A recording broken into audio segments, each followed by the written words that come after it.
حضور صلی اللہ علیہ وسلم کا سلسلہ نسب کچھ یوں ہے: محمد بن عبداللہ بن عبد المطلب بن ہاشم بن عبد مناف بن قصی بن کلاب بن مرہ بن کعب بن لوئی بن غالب بن فہر بن مالک بن نضر بن کنانہ بن خزیمہ بن مدرکہ بن الیاس بن مضر بن نزار بن معد بن عدنان۔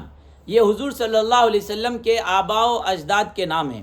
حضور صلی اللہ علیہ وسلم کے والد کا نام عبداللہ تھا، اور عبداللہ یہ وہ نام ہے جو اللہ تعالیٰ کے پسندیدہ ناموں میں سے ایک ہے، یعنی اللہ تعالیٰ کو سب سے زیادہ پسندیدہ جو نام ہے ان میں سب سے پہلے نمبر پر عبداللہ ہے، اور اس کے بعد عبد الرحمن ہے۔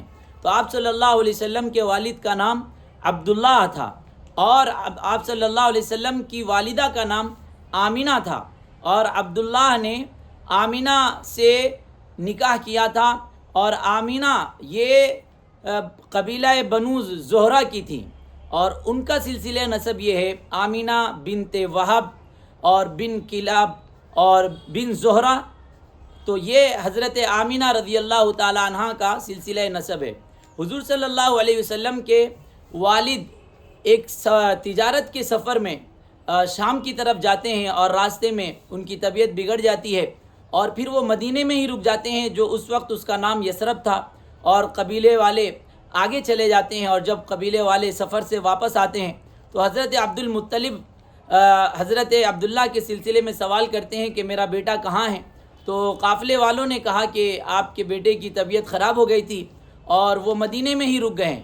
چنانچہ حضرت عبد المطلب اپنے بیٹے حارث کو حضرت عبداللہ کی تلاش میں بھیجتے ہیں۔ جب حضرت حارث مدینہ پہنچتے ہیں تو انہیں یہ خبر ملتی ہے کہ حضرت عبداللہ کا انتقال ہو گیا ہے۔ چنانچہ وہ اس خبر کے ساتھ مکہ تشریف لاتے ہیں، اور مکے والوں کو یہ خبر دیتے ہیں کہ حضرت عبداللہ کا انتقال ہو چکا ہے۔ حضور صلی اللہ علیہ وسلم کے دادا کا نام عبد المطلب تھا۔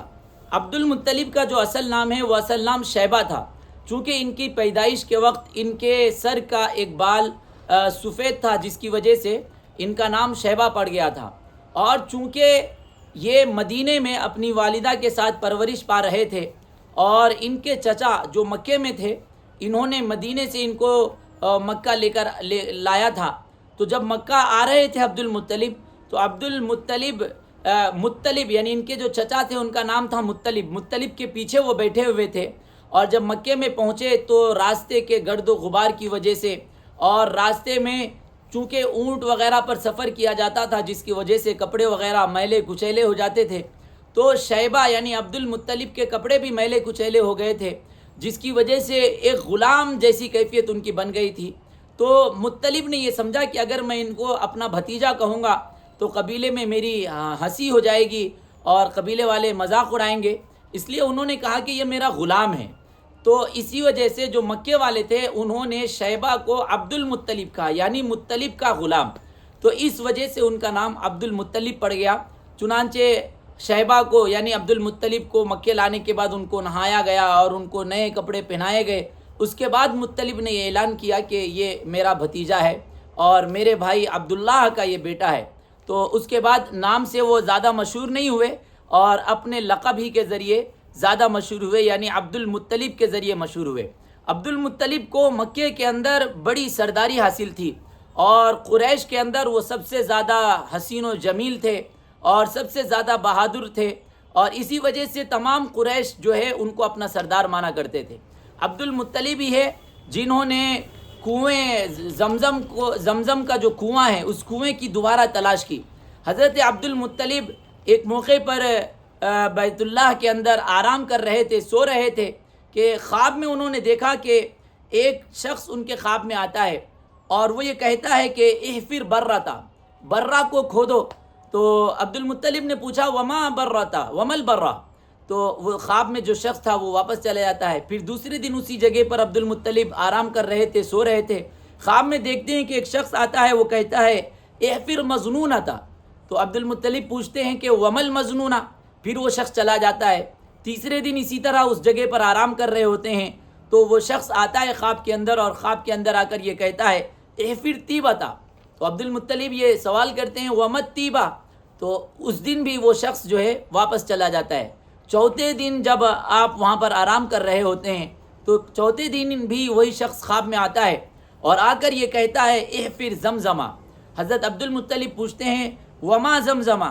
تو وہ شخص کہتا ہے لا تنزفو ولا، یعنی زمزم ایسا کنواں ہے کہ جس کا پانی نہ کبھی ختم ہوتا ہے، جس کا پانی نہ کبھی ٹوٹتا ہے، اور وہ ایسا کنواں ہے جو حاجیوں کو اس سے سیراب کیا جاتا ہے.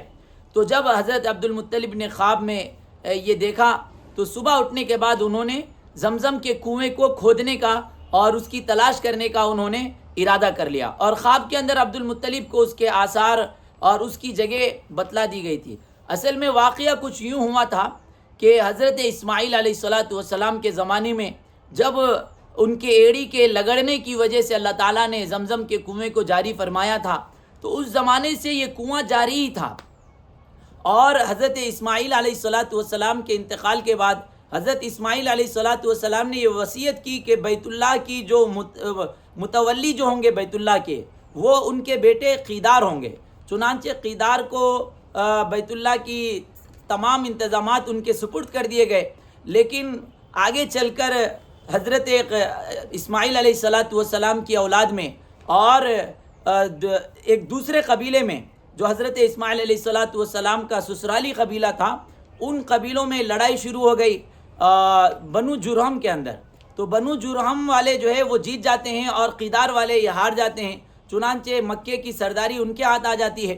تو بنو جرہم کے جو لوگ تھے انہوں نے مکے والوں پر ظلم کیا. پھر اس کے بعد پھر جو ہے حضرت اسماعیل علیہ السلام کی اولاد نے کوشش کی، لڑائی کی، تو اللہ تعالیٰ نے انہیں فتح عطا کیا، فتح حاصل کیا. تو جس وقت بنو جرہم مکے کی سرداری سے ہٹ کر مکہ چھوڑ کر جانے لگے تو اس وقت انہوں نے جو مکے کی چیزیں تھیں اور جو حفاظت کرنے کی چیزیں تھیں ان تمام چیزوں کو انہوں نے کنویں میں ڈال دیا، زمزم کے کنویں میں، اور زمزم کے کنویں کو ٹاپ دیا اوپر سے، یعنی بند کر دیا، اس کے آثار کو ختم کر دیا. تو اللہ تعالیٰ کو حضرت عبد المطلب کے زمانے میں یہ مقصود ہوا کہ زمزم کا کنواں پھر سے کھولا جائے. چنانچہ اللہ تعالیٰ نے خواب کے ذریعے ان کو یہ زمزم کے کنویں کی علامات بتلائی کہ وہاں پر جائیے اور آپ اس کنویں کو کھودیے. اور وہ واقعہ ہوا جو میں نے آپ کو بتلایا کہ خواب کے اندر ایک شخص آتا ہے اور یہ کہتا ہے احفر بئرتا اور احفر طیبتا اور احفر زمزمہ. حضرت عبد المطلب صبح اٹھنے کے بعد قریش میں یہ اعلان کرتے ہیں کہ مجھے زمزم کے کنویں کو کھودنا ہے. تو قریش والوں نے ان کا ساتھ دینے سے انکار کر دیا. حضرت عبد المطلب اس وقت ان کا ایک بیٹا تھا حارث کو لیتے ہیں اور وہ خود کنواں کھودنے لگتے ہیں اور حارث ان کی مدد کرتے ہیں، اور اس طرح 3 دن کی محنت پر وہ زمزم کا کنواں نظر آتا ہے اور اس میں سے پانی نکلنے لگتا ہے. حضرت عبد المطلب اللہ کا شکر ادا کرتے ہیں اور اسی وقت وہ یہ نیت کر لیتے ہیں کہ اللہ تعالیٰ اگر مجھے 10 بیٹے عطا کریں تو میں اس میں سے ایک بیٹے کو اللہ کی راہ میں قربان کروں گا. چنانچہ اللہ تبارک و تعالیٰ حضرت عبد المطلب کو 10 بیٹوں سے نوازتے ہیں. جب ان کو 10 بیٹے ہو جاتے ہیں تو اللہ تعالیٰ کی طرف سے خواب میں ایک شخص آتا ہے اور وہ یہ کہتا ہے کہ اے عبد المطلب تم اپنے وعدے کو پورا کرو. چنانچہ حضرت عبد المطلب کو یاد آتا ہے کہ میں نے یہ اللہ تعالیٰ سے وعدہ کیا تھا کہ اگر میرے 10 بیٹے ہو جائے تو ایک بیٹے کو میں اللہ کی راہ میں قربان کروں گا. چنانچہ وہ 10 بیٹوں کا نام لکھ کر قرعہ ڈالتے ہیں. جب قرعہ ڈالتے ہیں تو قرعے کے اندر حضرت عبداللہ کا نام آتا ہے اور وہ حضرت عبداللہ کو لے کر ذبح کرنے کے لیے نکل جاتے ہیں. تو حضرت عبداللہ کی جو بہنیں تھیں وہ رونے لگتی ہیں اور وہ یہ کہتی ہیں کہ آپ ایسا کریں کہ جو خون بہا ہوتا ہے، یعنی ایک شخص کے جان کے بدلے میں جو قیمت دی جاتی ہے وہ قیمت کا بھی آپ پہ قرعہ ڈالیں، ہو سکتا ہے کہ اللہ تعالیٰ اس پر راضی ہو جائیں. اور اس زمانے میں ایک شخص کا خون بہا 10 اونٹ ہوا کرتا تھا. چنانچہ حضرت عبد المطلب نے 10 اونٹ لکھا اور 10 بیٹوں کے نام لکھے اور قرعہ ڈالا. تو جب قرعہ دوبارہ سے ڈالا تب بھی حضرت عبداللہ کا نام آیا. پھر اس کے بعد 10 سے 20، 20 سے 30، 40، 50 اس طرح ہر بار بڑھاتے جاتے تھے اور قرعہ ڈالتے جاتے تھے، لیکن ہر بار حضرت عبداللہ ہی کا نام آتا تھا. آخری مرتبہ انہوں نے 100 اونٹ لکھا اور پھر 10 بیٹوں کے نام لکھے. تو 10ویں جو آخری مرتبہ 100 اونٹ پر قرعہ نکلا.